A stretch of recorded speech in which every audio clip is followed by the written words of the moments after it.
नमस्कार दोस्तों, आपका स्वागत है गणित के गुरुजी यूट्यूब एजुकेशनल चैनल पर। दोस्तों, आज का जो वीडियो है वह है लूसेंट की वास्तुनिष्ठ सामान्य ज्ञान पर आधारित। दोस्तों, यह लूसेंट की 2023 की न्यू एडिशन की बुक है, जिसकी सीरीज हमारे इस चैनल पर लगातार जारी है। दोस्तों, काफ़ी महत्वपूर्ण बुक है ये सभी एक दिवसीय गवर्नमेंट जॉब एग्जाम्स के लिए, और इसको किए बिना किसी भी छात्र की तैयारी अधूरी है। तो चलिए दोस्तों, हमारे साथ इसे बिल्कुल शुरू से पूरा कीजिए और अपनी तैयारी को बेहतर कीजिए। तो दोस्तों, इसमें अभी हमारा चल रहा है भूगोल, अध्याय नंबर 4 है। और भूगोल में आज हम करेंगे प्रश्नावली नंबर इसकी 9, जिसका नाम है ज्वालामुखी। तो दोस्तों, अध्याय 4 भूगोल की प्रश्नावली 9 ज्वालामुखी। इससे पहले दोस्तों, जितनी भी प्रश्नावलियां हैं सभी के वीडियो बन चुके हैं, और सभी के वीडियो मिलेंगे आपको हमारे प्लेलिस्ट सेक्शन के अंदर। और दोस्तों, इससे पहले जो भी अध्याय हैं सभी हमने कंप्लीट करा दिए हैं, और सभी के वीडियो हमारे प्लेलिस्ट सेक्शन में आपको मिल जाएंगे। वहाँ जाइए और बिल्कुल शुरू से होते हुए आप सभी वीडियोस को देखिए, ताकि आपकी तैयारी बहुत अच्छी हो सके। चलिए दोस्तों, फिर शुरू करते हैं आज का वीडियो। तो दोस्तों, आज हम करेंगे अध्याय 4 भूगोल का प्रश्नावली नंबर 9, इसका नाम है ज्वालामुखी। तो चलिए दोस्तों, फिर शुरू करते हैं। तो दोस्तों, पहला प्रश्न है, निम्नलिखित में से किसे प्रकृति का सुरक्षा वाल्व कहा जाता है? तो दोस्तों, प्रकृति का सुरक्षा वाल्व कहते हैं ज्वालामुखी को। अगला प्रश्न, प्रश्न नंबर 2, ज्वालामुखियों के बारे में निम्नलिखित में से कौन सा कथन सत्य है? तो दोस्तों, नीचे कुछ कथन दिए गए हैं, उसमें से हमें बताना है कि कौन सा कथन सत्य है ज्वालामुखी के संबंध में। तो पहला पढ़ते हैं, यह पृथ्वी की क्रस्ट की एक नली होती है, जिसके माध्यम से भूगर्भ की पिघली चट्टानें यानी मैग्मा तथा अन्य पदार्थ बाहर आते हैं। तो दोस्तों, ये बिल्कुल सही कह रहा है। दूसरा है कि अक्सर इसकी नली के चारों ओर गोल कीपाकार पहाड़ी अथवा पर्वतीय भाग का विस्तार हो जाता है। तो दोस्तों, ये भी बिल्कुल सही है। तीसरा है कि ज्वालामुखी जागृत, प्रसुप्त या शांत तथा मृत 3 प्रमुख प्रकारों में वर्गीकृत किए जाते हैं। दोस्तों, ये भी बिल्कुल सही है। तो दोस्तों, इसमें तीनों कथन सत्य है, तो ऑप्शन डी उपरोक्त सभी इसमें सही उत्तर होगा। अगला प्रश्न, प्रश्न नंबर 3, निम्नलिखित में से कौन सा ज्वालामुखी के उन 3 वर्गों में शामिल नहीं है जो उनके उद्भव की आवृत्ति के आधार पर वर्गीकृत किए गए हैं? तो दोस्तों, इससे पहले वाले प्रश्न में हमने पढ़ा था कि ज्वालामुखी को 3 वर्गों में वर्गीकृत किया गया है, जागृत ज्वालामुखी, मृत ज्वालामुखी और प्रसुप्त ज्वालामुखी। तो दोस्तों, जो चौथा है यौगिक ज्वालामुखी, ये उन 3 वर्गों में शामिल नहीं है, इसीलिए ऑप्शन डी इसमें करेक्ट आंसर हो जाएगा। तो दोस्तों, ज्वालामुखी को 3 वर्गों में विभाजित किया गया है। पहला होता है जागृत ज्वालामुखी, दूसरा होता है प्रसुप्त ज्वालामुखी, और तीसरा होता है मृत ज्वालामुखी। तो दोस्तों, जो जागृत ज्वालामुखी है उसमें हमेशा विस्फोट होते रहते हैं, और जो जागृत ज्वालामुखी का एक अन्य नाम भी है जिसे सक्रिय ज्वालामुखी भी कहते हैं। तो हमेशा ये सक्रिय रहता है विस्फोट होने के लिए। और दूसरा नाम है प्रसुप्त ज्वालामुखी। दोस्तों, प्रसुप्त ज्वालामुखी को सुषुप्त ज्वालामुखी भी कहते हैं। सुषुप्त ज्वालामुखी, ये इस तरह के ज्वालामुखी होते हैं जिसमें हाल ही में कोई विस्फोट नहीं हुआ है, लेकिन भविष्य में इसमें विस्फोट हो सकता है। और तीसरा है मृत ज्वालामुखी। तो दोस्तों, मृत ज्वालामुखी में कभी भी विस्फोट नहीं होता है, और ना ही इसके भविष्य में कोई विस्फोट होने के आसार हैं। तो दोस्तों, यह 3 तरह के ज्वालामुखी होते हैं। अगला प्रश्न, प्रश्न नंबर 4, किस ज्वालामुखी में अक्सर उद्गार होते रहते हैं? तो दोस्तों, जिस ज्वालामुखी में अक्सर उद्गार होते रहते हैं उसे हम जागृत ज्वालामुखी कहते हैं। अगला प्रश्न, प्रश्न नंबर 5, किस ज्वालामुखी में ऐतिहासिक काल से उद्गार नहीं हुए हैं? तो दोस्तों, ऐसे ज्वालामुखी जिसमें ऐतिहासिक काल से कभी उद्गार नहीं हुए उन्हें मृत ज्वालामुखी कहते हैं। अगला प्रश्न, प्रश्न नंबर 6, लंबे समय तक शांत रहने के पश्चात विस्फोट होने वाला ज्वालामुखी क्या कहलाता है? तो दोस्तों, लंबे समय तक शांत रहने के पश्चात विस्फोट होने वाला ज्वालामुखी सुषुप्त ज्वालामुखी कहलाता है, या जिसे प्रसुप्त ज्वालामुखी भी कहते हैं। यह ज्वालामुखी का दूसरा प्रकार होता है। अगला प्रश्न, प्रश्न नंबर 7, पृथ्वी की पपड़ी यानी अर्थ क्रस्ट की ठोस चट्टानों के नीचे जो पिघला हुआ पदार्थ होता है वो जो कभी कभी ज्वालामुखी के उद्गार के साथ धरती के ऊपरी तल पर आ जाता है उसे क्या कहते हैं? तो दोस्तों, पृथ्वी की पपड़ी की ठोस चट्टानों के नीचे जो पिघला हुआ पदार्थ होता है उसे कहते हैं मैग्मा, जो कभी कभी ज्वालामुखी के उद्गार के साथ धरती के ऊपरी तल पर आ जाता है। अगला प्रश्न, प्रश्न नंबर 8, पेले अश्रु यानी पेलेस्टियर की उत्पत्ति कब होती है? तो दोस्तों, पेलेस्टियर की उत्पत्ति होती है ज्वालामुखी उद्गार के समय।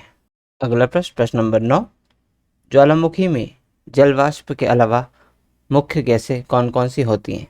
तो दोस्तों, ज्वालामुखी में जल वाष्प के अलावा जो मुख्य गैसें होती हैं वह है कार्बन डाइऑक्साइड, हाइड्रोजन और नाइट्रोजन। अगला प्रश्न, प्रश्न नंबर 10, ज्वालामुखी उद्गार के फलस्वरूप प्राप्त लावा एवं धरातली चट्टानों के टुकड़े को सम्मिलित रूप से क्या कहा जाता है? तो दोस्तों, ज्वालामुखी उद्गार के फलस्वरूप प्राप्त लावा और धरातली चट्टानों के टुकड़े को सम्मिलित रूप से पायरोक्लास्ट कहते हैं। अगला प्रश्न, प्रश्न नंबर 11, क्रेटर तथा कॉल्डेरा स्थल आकृति निम्नलिखित में से किससे संबंधित है? दोस्तों, क्रेटर तथा कॉल्डेरा स्थल आकृति ज्वालामुखी क्रिया से संबंधित है।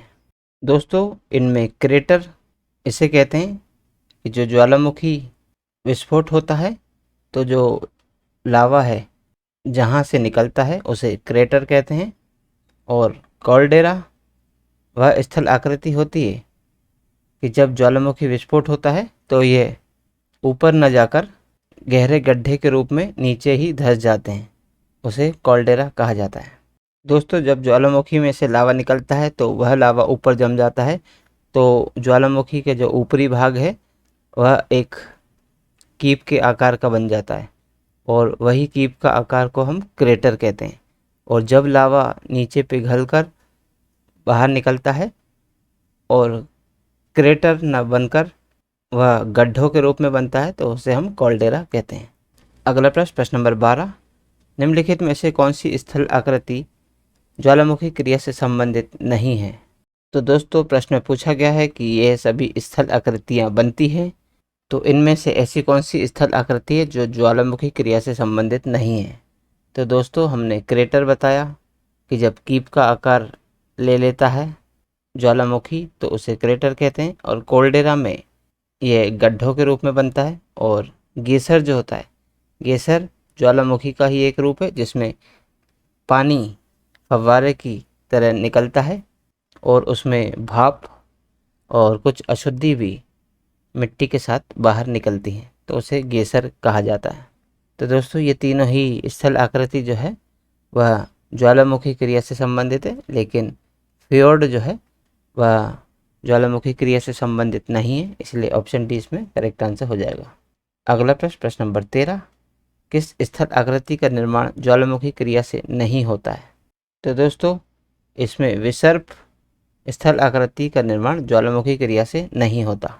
दोस्तों, बाकी तीनों ही ज्वालामुखी क्रिया से निर्माण हुए स्थल आकृति है, लेकिन विसर्प जो है वह नदियों से बनी आकृति होती है। अगला प्रश्न, प्रश्न नंबर 14, डाइक क्या है? तो दोस्तों, डाइक ज्वालामुखी निर्मित आंतरिक स्थल आकृति है। अगला प्रश्न, प्रश्न नंबर 15, कॉल्डेरा किससे संबंधित है? तो दोस्तों, कॉल्डेरा संबंधित है ज्वालामुखी से। अगला प्रश्न, प्रश्न नंबर 16, वह कौन सा महाद्वीप है जहां एक भी ज्वालामुखी नहीं है? तो दोस्तों, इनमें ऑस्ट्रेलिया वह महाद्वीप है जहां पर एक भी ज्वालामुखी नहीं है। अगला प्रश्न, प्रश्न नंबर 17, अग्निवलय यानी कि सर्कल ऑफ फायर किसे कहा जाता है? दोस्तों, अग्निवलय यानी सर्कल ऑफ फायर प्रशांत परिमेखला को कहा जाता है। दोस्तों, विश्व में लगभग 2/3 ज्वालामुखी प्रशांत महासागर के व्रत में पाए जाते हैं, जिसको ज्वाला व्रत या अग्नि व्रत कहते हैं।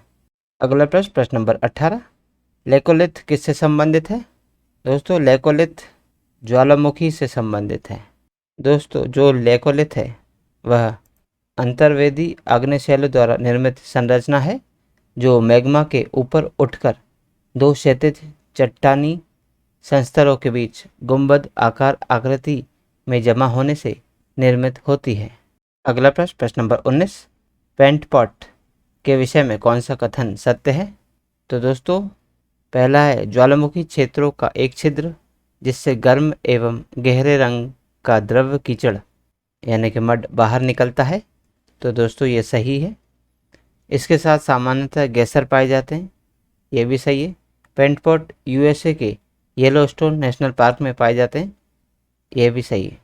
तो दोस्तों पेंट पॉट जो है वह ज्वालामुखी क्षेत्रों का एक छिद्र है जिससे गर्म एवं गहरे रंग का द्रव यानी कि कीचड़ बाहर निकलता है, तो उस छिद्र को पेंट पॉट कहते हैं। और इसके साथ साथ सामान्यतः गैसर पाए जाते हैं। गैसर के बारे में हमने बताया था कि इसमें गर्म पानी बाहर निकलता है और भाप के साथ साथ मिट्टी भी बाहर निकलती है। और तीसरा है कि पेंट पॉट यूएसए के येलोस्टोन नेशनल पार्क में पाए जाते हैं, तो ये सही है। ऑप्शन तीनों सही है, तो इसीलिए ऑप्शन डी उपरोक्त सभी इसका सही उत्तर होगा। अगला प्रश्न, प्रश्न नंबर 20, विश्व में सर्वाधिक जागृत ज्वालामुखी कहाँ स्थित है? तो दोस्तों विश्व में सर्वाधिक जागृत ज्वालामुखी प्रशांत महासागर के आसपास है। अगला प्रश्न, प्रश्न नंबर 21, विश्व की अधिकांश ज्वालामुखी घटनाएं कहाँ घटित होती हैं? दोस्तों विश्व की अधिकांश ज्वालामुखी घटनाएं विनाशात्मक प्लेट किनारों पर घटित होती है। अगला प्रश्न, प्रश्न नंबर 22, विश्व के अधिकांश सक्रिय ज्वालामुखी कहाँ पाए जाते हैं? दोस्तों विश्व के अधिकांश सक्रिय ज्वालामुखी नवीन मोड़दार पर्वतीय क्षेत्रों में पाए जाते हैं। अगला प्रश्न, प्रश्न नंबर 23, प्रशांत महासागर के चारों तरफ स्थित ज्वालामुखी की पेटी को क्या कहा जाता है? तो दोस्तों प्रशांत महासागर के चारों तरफ स्थित ज्वालामुखी की पेटी को अग्नि श्रृंखला यानी द सर्कल ऑफ फायर कहा जाता है। अगला प्रश्न, प्रश्न नंबर 24, विश्व के अधिकांश सक्रिय ज्वालामुखी निम्नलिखित में से किस क्षेत्र में पाए जाते हैं? तो दोस्तों विश्व के अधिकांश सक्रिय ज्वालामुखी परिप्रशांत पेटी क्षेत्र में पाए जाते हैं। अगला प्रश्न, प्रश्न नंबर 25, निम्नलिखित में से कौन सा ज्वालामुखी पर्वत का उदाहरण नहीं है? तो दोस्तों इसमें से ज्वालामुखी पर्वत का उदाहरण जो नहीं है वह बताना है, तो वह है माउंट ब्लैक। यह ज्वालामुखी पर्वत नहीं है, जबकि माउंट एटना, माउंट फ्यूजियामा और माउंट किलिमंजारो ये सभी ज्वालामुखी पर्वत हैं। अगला प्रश्न, प्रश्न नंबर 26, विश्व का सबसे ऊंचा ज्वालामुखी पर्वत कोटोपैक्सी कहाँ स्थित है? दोस्तों विश्व का सबसे ऊंचा ज्वालामुखी पर्वत कोटोपैक्सी इक्वाडोर में स्थित है। अगला प्रश्न, प्रश्न नंबर 27, स्ट्रोम्बोली किस प्रकार का ज्वालामुखी है? तो दोस्तों स्ट्रोम्बोली एक जागृत ज्वालामुखी है। अगला प्रश्न, प्रश्न नंबर 28, मृत ज्वालामुखी किलिमंजारो किस देश में स्थित है? तो दोस्तों मृत ज्वालामुखी किलिमंजारो तंजानिया देश में स्थित है। अगला प्रश्न, प्रश्न नंबर 29, फ्यूजियामा किस देश का ज्वालामुखी पर्वत है? दोस्तों फ्यूजियामा जापान देश का ज्वालामुखी पर्वत है। अगला प्रश्न, प्रश्न नंबर 30, निम्नलिखित में से किसे भूमध्य सागर का लाइट हाउस कहते हैं, यानी the light house of the Mediterranean sea? तो दोस्तों भूमध्य सागर का लाइट हाउस कहते हैं सिसिली का स्ट्रोम्बोली ज्वालामुखी पर्वत को। Light house of the Mediterranean sea Sicily के स्ट्रोम्बोली पर्वत को कहते हैं, जो कि एक ज्वालामुखी पर्वत है। अगला प्रश्न, प्रश्न नंबर 31, फोसा मैग्ना क्या है? तो दोस्तों फोसा मैग्ना एक ज्वालामुखी है। अगला प्रश्न, प्रश्न नंबर 32, एयरबस ज्वालामुखी कहाँ स्थित है? दोस्तों एयरबस ज्वालामुखी अंटार्कटिका महाद्वीप में स्थित है। अगला प्रश्न, प्रश्न नंबर 33, माउंट एटना ज्वालामुखी किस द्वीप पर स्थित है? माउंट एटना ज्वालामुखी सिसिली द्वीप पर स्थित है। अगला प्रश्न, प्रश्न नंबर 34, निम्नलिखित में से कौन सा एक ज्वालामुखी पर्वत नहीं है? तो दोस्तों इसमें वोल्जेज पर्वत जो है वह ज्वालामुखी पर्वत नहीं है, जबकि फ्यूजियामा, एंडीज और वेसुवियस ये सभी ज्वालामुखी पर्वत हैं। अगला प्रश्न, प्रश्न नंबर 35, वेसुवियस ज्वालामुखी किस देश में स्थित है? दोस्तों वेसुवियस ज्वालामुखी इटली देश में स्थित है।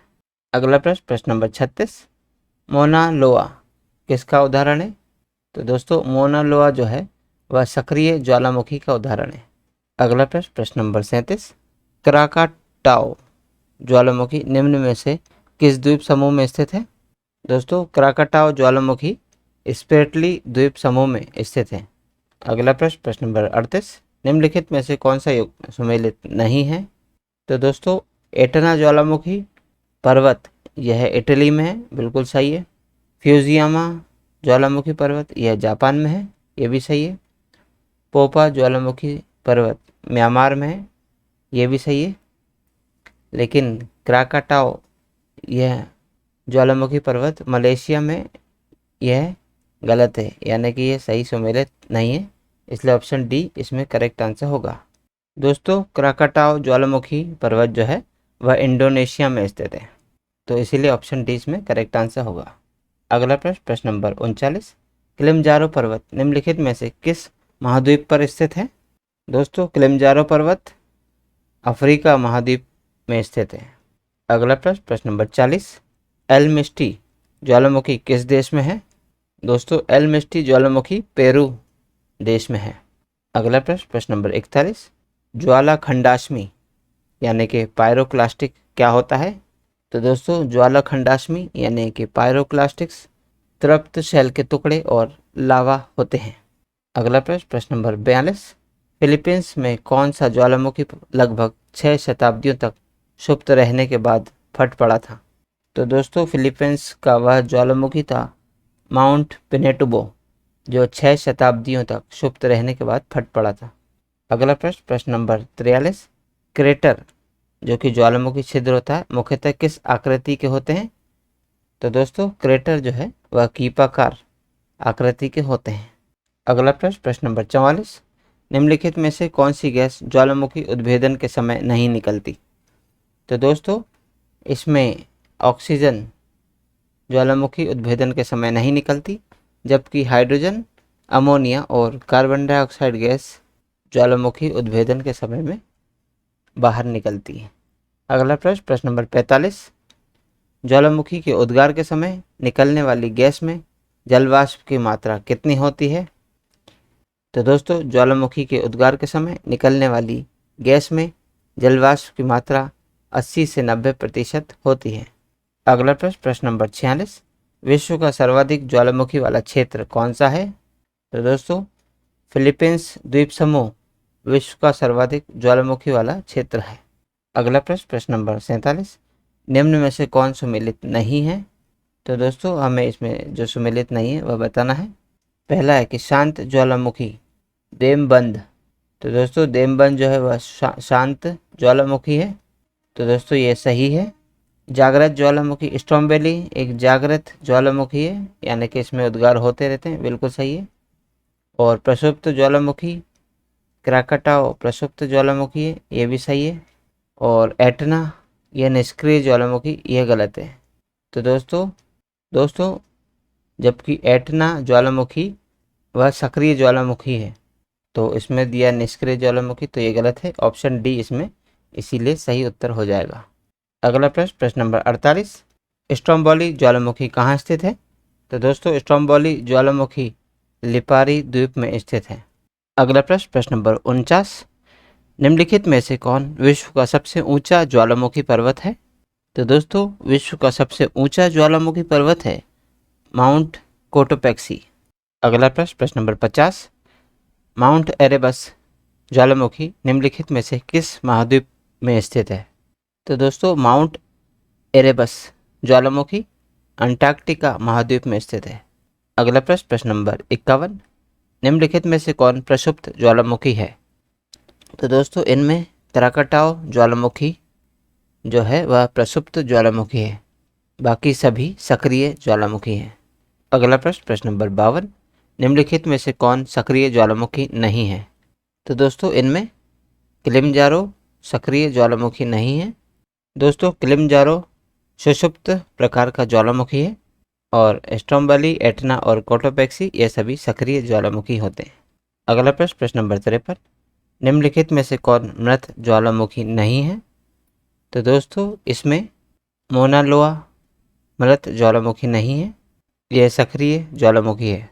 अगला प्रश्न, प्रश्न नंबर 54, 10,000 धुआंों की घाटी अ वैली ऑफ स्मोक्स कहाँ पाई जाती है?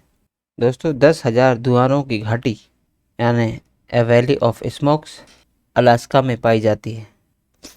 अगला प्रश्न नंबर 55, विस्फोट की तीव्रता के आधार पर ज्वालामुखियों के प्रकारों का सही आरोही क्रम क्या है?